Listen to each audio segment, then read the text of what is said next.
Caleb Williams. That's right, Caleb Williams. Could he be a Gopher?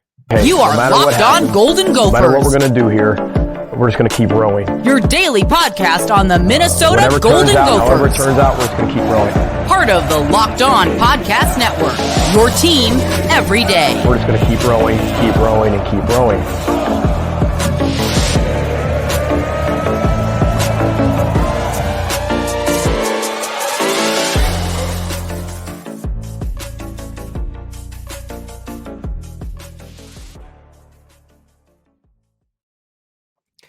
What's up, Gopher fans? You are listening to Locked On Golden Gophers, part of the Locked On Podcast Network, your team every day. My name's Kane Rob, host of the podcast, former collegiate football video coordinator and recruiting assistant here to talk Golden Gophers with you each and every day of the week, Monday through Friday. Today we got to talk about something.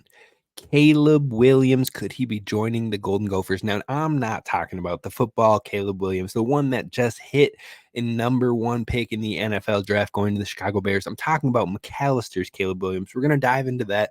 Then we're going to dive into why the Gophers should add Texas Tech to the non-conference schedule. And then finally, another Gophers receiver hitting the transfer portal and what it means for this team. That's today. So be sure to hit subscribe over on YouTube so you don't miss any of your daily Gophers content moving forward. And if you listen on the audio platforms, I appreciate you as well. Thank you for joining the Golden Gopher family. But be sure to leave a 5-star review over on the podcast so others can find the show. And I promise you, we're getting towards a new intro that should be a little bit leveled out and a little bit different, but hopefully you'll feel it.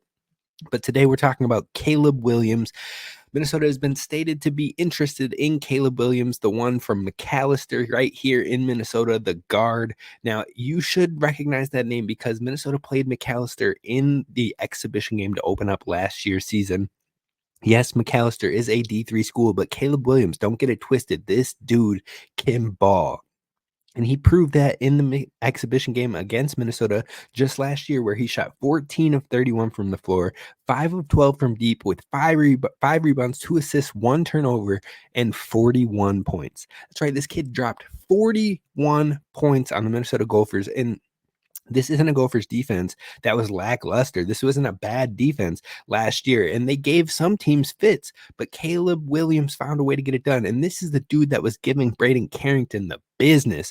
I mean, this is the same Carrington that shut down Tominaga on Nebraska last year, but all of a sudden Caleb Williams was lighting us up, and it wasn't a one-hit wonder. It wasn't something that he just got really hot in one game. This is something he consistently did in his time at Macalester, leading the team in scoring in each of the past 3 seasons. On top of that, he was second in the MIAC conference in scoring with 20 points per game this past season. So this is a guy who can get it. He's a walking bucket. He can get it done. He also scored 51 points on 71% shooting in a game last year. Now, this is a guy who has other schools that are interested in good coaches or good schools at that. Arkansas, who now has Coach Cal. Washington, who can have some moments at times. And then Wyoming are just a few to name.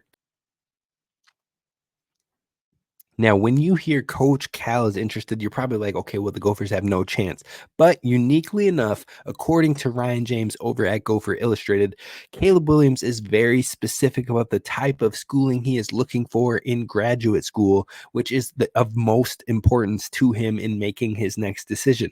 Now, that could be twice in the past 6-month span that academics could actually be the reason that the Gophers win. And that would be massive for this Gophers team that could use a scoring punch. Now, Coach Cal being interested just shows you, and that should tell you alone, that this talent can carry over to the Division I level of basketball. This could give Minnesota another prominent scoring option at the point guard position. But also, this covers what I had mentioned on yesterday's show, that if Cam Christie does decide to leave and go to the NBA, you have a guy who can step up as the second scoring option behind Dawson Garcia. But if he stays, Caleb could be a fantastic go-to third option that can still create his own shot, that can be an ISO scorer if needed, and that could really help elevate and make this Gophers offense a bit more scary for opposing teams.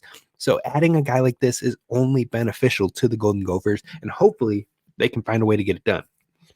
Now, this doesn't help you on the youthful side of the transfer portal, obviously, because he would have 1 year of eligibility left, but it does at least help in both the point guard position and in that scoring shot creator department. So overall, this is not a bad addition if the Gophers can pull this one off. Now, apparently he had visited a week and a half ago, so hopefully he is still in the running with the Gophers. I know his programs that he's looking for are strong with the University of Minnesota, which is a quality education, especially at the graduate level. So hopefully that can be a win for the Gophers. They can add a new point guard to this team, someone who can get a bucket, that can score and be consistent, and help fire this fan base up. That would be massive. And if Cam Christie comes back, this offense just gets more and more dangerous. So we'll keep you posted on what happens with Caleb Williams, but I wanted to give you some background on the guard that the Gophers are interested in. Now, coming up next, I want to talk about why Minnesota needs to add Texas Tech to the non-conference schedule. Plain and simple, get it done. The fans will come. It'll be a big one. And I'm going to tell you exactly why coming up next.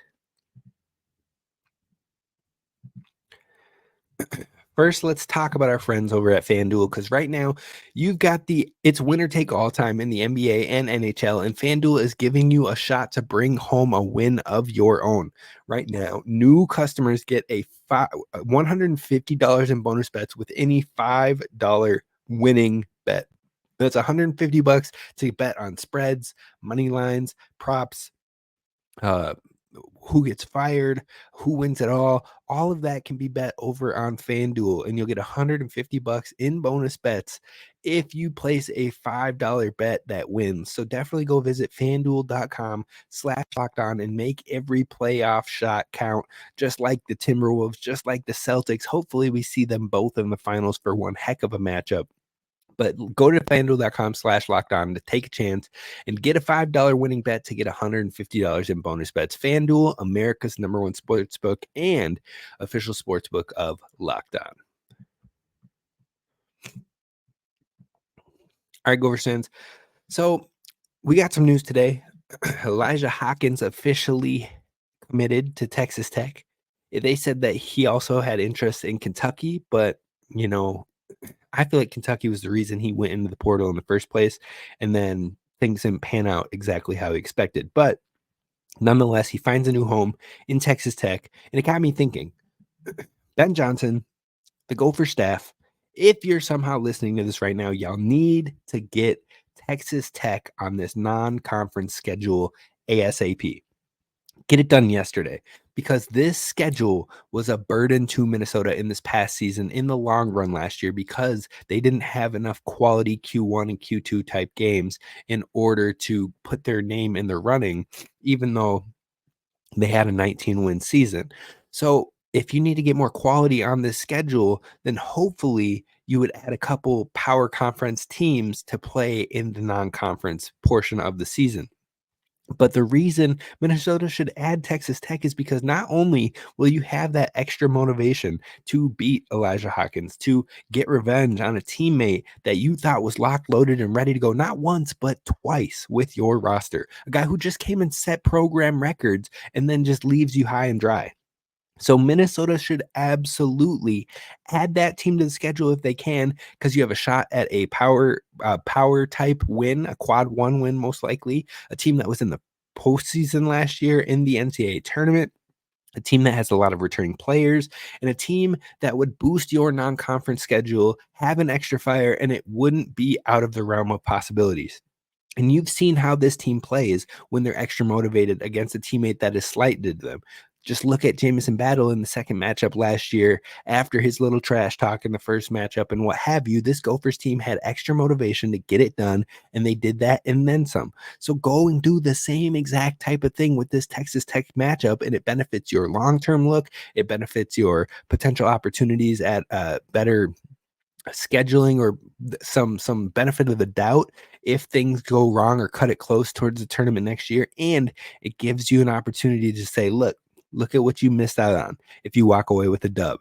Now, like I said, this was the tourney team from last year, and Minnesota has put together they have to put together a decent non-conference schedule with at least 4 high major games in this season, in my opinion. Then you could add 1 or 2 more competitive low majors that have a chance to win their conference, and then finally some layup games in the non-conference in order to give yourself the opportunity to get some momentum, to work out some kinks, to build the chemistry and all that with the layup games, but then take a swing and hopefully be able to get some quad 1 wins. So Minnesota should absolutely add this Texas Tech team to the non-conference schedule. And on top of that, this would help for preparation in the long term with a team that should handle it well early on because it has a ton of veterans, a ton of experienced seniors on the team. And additionally, it gives young guys on this team an opportunity to quickly get up to speed and see what power conference play really feels like. Plus, games like that will get more scouts in recognition, more pro eyes on a few more of your games and matchups in order to help a guy like Cam Christie, if he returns, or Dawson Garcia, to get more pro looks and hopefully have a shot at getting more guys from your program into the pros to help your recruiting for future years. And then on top of it all, of course, you want some sweet revenge. So hopefully the Gophers will add that now.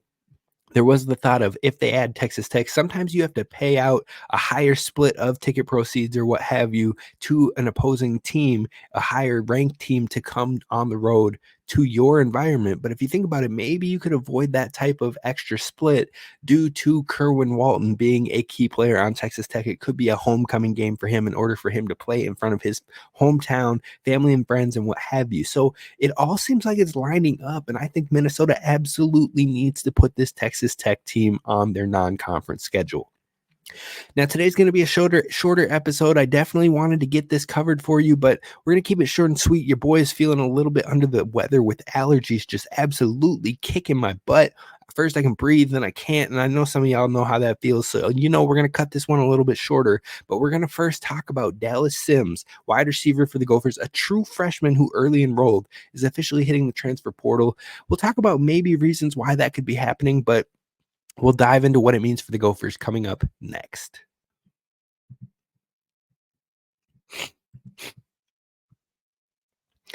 All right, Gophers fans, first let's talk about the number one game, in my opinion, that you need to download like yesterday, and that is Monopoly Go, because they have you covered with all sorts of challenges, times where you can team up with your friends or taunt your friends, and that's the best, where you get the best of both worlds. Y'all can team up and show the world why your squad is the best, and then you can go and heist their vaults and smash their buildings and taunt your own way and have bragging rights among your boys or your girls or your friends, comrades, compadres, whatever it is. But you can team up with friends for time tournaments where you work together to build up each other's boards. The more you win together, the more awesome prizes you unlock, including hilarious emojis to taunt your friends when you smash their buildings, and cool new playing pieces to travel the boards with. Plus, Monopoly Go feels new and exciting every day because they have new challenges, they have changing tournaments, and on top of that, they have different mini games among the different stages, so you always have something new to look forward to when it comes to Monopoly Go. And they have massive multipliers for everything you win or rent frenzies, so there's always something fun to discover at Monopoly Go. So get off the bench, go download it for free at the Google Play Store or the App Store today. Game on with Monopoly Go.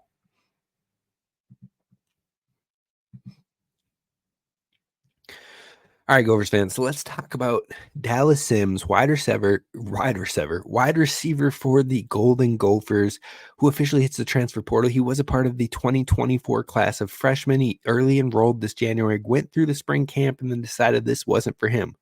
So Minnesota loses another receiver after just losing Jalen Varner earlier this week. So does this addition mean Minnesota could maybe add another receiver from the portal? Maybe, but I don't think so. I think they're feeling pretty comfortable with the youth that they have waiting in the wings, ready to show out. Now, Dallas was a 3-star commit from Clearwater, Florida, but to be honest, no disrespect whatsoever, but he was the lowest graded prospect among this year's Minnesota class of 20 players. So it's not anything to panic or freak out or stress about. I'm sure some people will be like, oh, nobody wants to play for Fleck, blah, blah, blah. You have some of those Fleck haters, whatever. It gets tiresome. But regardless, This isn't a player who was like the top of the class or anything like that. Now, he was an early enrollee, so it'll be interesting to see who offers him or re-offers him from his initial offers list. The only other power schools that offered him were Boston College, who now has a new head coach, Indiana, who now has a new head coach, meaning that relationship really isn't there anymore, and then Pitt and Purdue, though I wouldn't be surprised if he ended up going to a G5 location. Now, best of luck up to him regardless. But one thing, Coach Dame, the coach over at Benilde St. Margaret, also former Gopher player, Damian Johnson, he mentioned on Twitter was that maybe there was some homesickness. Maybe the distance was too far coming from Florida to Minnesota. And I can get that. I can get that because you don't know how you're going to respond to that element and being away from your people and your circle and what have you. So I've seen that happen time and time again, even at the D2 level when it comes to football. So that makes a little bit more sense in my eyes. Now, I can't see it being because Tyler Williams got brought in or anything like that, because he was a true freshman. He was one of the lower recruits in the recruiting class. And yes, he early enrolled, but that doesn't mean you're going to automatically get playing time. So there couldn't have been an expectation to get early minutes from him. I don't see that as a legitimate thought process unless you just have an all-time massive high confidence, in which more power to you, but it doesn't seem like you're setting yourself up for success in that type of situation. So if it isn't due to home, and we'll find out by where he ends up committing eventually, then it will be a little bit weird to me. And Minnesota has been on the positive and the negative side this offseason when it comes to a true freshman who early enrolled hitting the portal. You have Adam Kasai leaving Clemson, coming here, and then you have Dallas Sims leaving here, and we'll see where he goes. But overall, it's hard to gauge a feel for the program and the culture and the fit and how it all works and D1 itself, because you haven't really seen the weekly schedule of what games look like and prepping for a game and how you balance it with your studies and all that. You've had a spring session, and yes, there are some elements to it, but it's nowhere near as intensive is what an actual schedule and actual season feels like. So it would have been really hard to get a realistic feel, but unless you just really know, like, I don't like it here, it's too far away and all that, then I start to understand it to a point. But part of the issue, in my opinion, with kids in leaving as true freshmen early enrollees is because they get too caught up in the helmet on the school and who was seen as the coolest offer, the best offer, the most highest regarded offer amongst their peers, as opposed to looking at what matters most and how you fit in that system. What is their system? How is your opportunity to get on the field? How can you grow within the program, and the education piece that's tied along with it? But a lot of kids aren't looking at that, because you see them throw up if they get bigger offers from schools that aren't even really talking to them anymore. If you get in basketball a Duke or North Carolina, and then they kind of stop talking to you, but you always put them in your top 6, even though then they end up they commit to Cal, and you're like, whoa. You had Duke in North Carolina and you went to Cal, and you're not even from California, you're from New York. Yeah, it's probably because there's a little bit of, I want to brag and show that I had an offer at one point, whether it got pulled or not or whatever. And you see that amongst football too, with your Ohio States, with your Georgias, with your Bamas and what have you. But not every offer is as it seems up front. Now, sometimes it is. And when you see those guys with 60 plus offers, that's where you really have to dig deep and figure out who is best suited for you and your skill sets to get you to your goals. But for those guys that have maybe 12 offers or something like that, and 4 of them are power schools, a lot of them, and I've seen this firsthand with being at a D2 level, and someone getting one FCS offer or a walk-on offer at a Power 5 school, and all of a sudden they're like, oh, I'm going to take that instead of a full ride scholarship to a D2 university because, man, it's the FCS or it's D1. It's like, okay, earn your keep at the D2 on a full ride and not pay any debt, and then transfer out when you have more production to you, some tape to you, and get your way to an actual spot, an actual scholarship on one of those teams. But like I said, a lot of these kids aren't looking into that. They're just looking at the helmet on the school and what gives them more cred amongst their peers. So I think that needs to stop overall, and that will help clean up some of the stuff. But with the transfers portal as wide open as it is, it's probably only going to get worse from here on out on that front. But I will stop ending. We will end the show there. I appreciate you for listening. please be sure to hit subscribe over on YouTube. Leave a 5-star review wherever you get the podcast. And I will see you later this week where we're going to dive into some more Gophers football talk. Until then, roll the boat, Sky Mago Gophers, as always. And don't forget to hit subscribe.